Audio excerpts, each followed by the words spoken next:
করার জন্য প্রথমে মাছ ভেজে নিচ্ছি। আমার এখানে কি যেন একটু দেখা যাচ্ছে, উঠিয়ে নিলাম, উল্টে নিয়েছি মাছটা।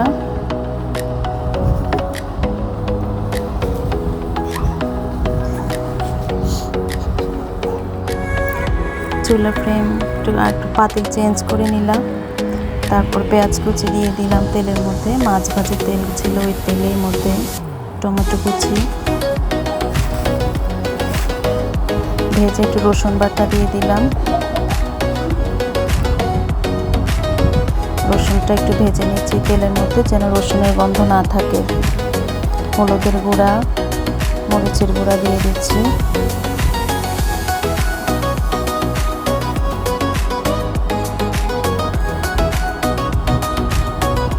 ভেজে নেওয়ার পরে একটু পানি দিয়ে দিচ্ছি যেন নিচে লেগে না যায়। নেড়ে ছেড়ে নিচ্ছি। তারপর একটু পানি ঝোল দিয়ে ভাজা মাছগুলো কষিয়ে নেব। ভেজে রেখে বা মাছগুলো দিয়ে দিচ্ছি।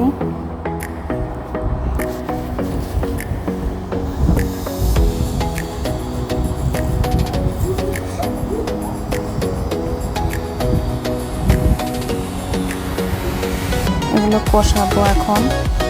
ঢাকনা দিয়ে দিলাম।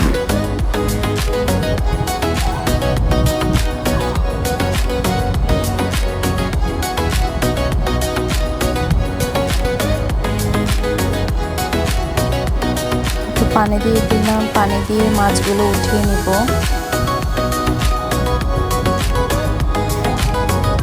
এই পানিতে আমার বরবটি সিদ্ধ হবে, বরবটিকে কষাবে পানির মধ্যে।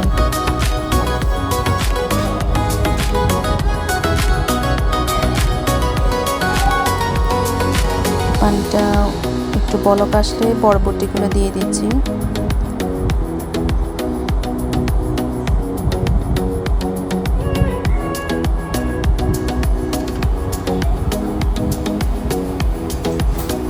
ঢাকনা দিয়ে দিলাম।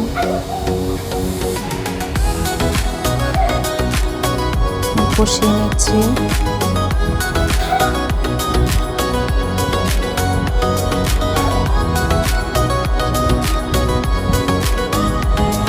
এখানে আমরা নারকেল বাটা দিয়ে দেবো একটু। আমার আগে নারকেল বাটা ছিল, ওটাই দিয়ে দিচ্ছি এখানে। আর একটু কম হয়ে গেছে, আর একটু বেশি দিতাম, কিন্তু একটুকু ছিল তাই একটুকু দিয়ে দিলাম। আর একটু বেশি দিলে আরও বেশি টেস্ট হয়।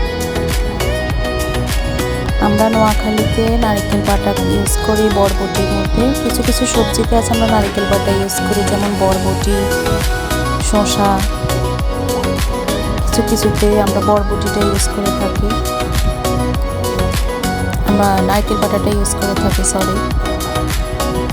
পানি দিয়ে দিচ্ছি এখন, ঝোল দিয়ে দিচ্ছি, এটাই ঝোল হবে।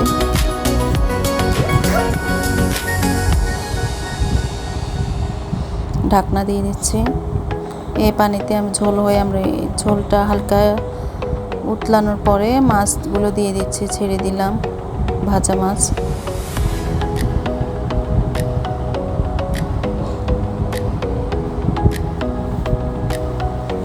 আমার রান্না শেষ, প্রায় হয়ে গেছে। এখন আমি এখানে অন্য কড়াইতে একটু বাগার দিব, পেঁয়াজ বাগার দিব। আমি অন্য কড়াইতে করলা ভাজি করতেছি।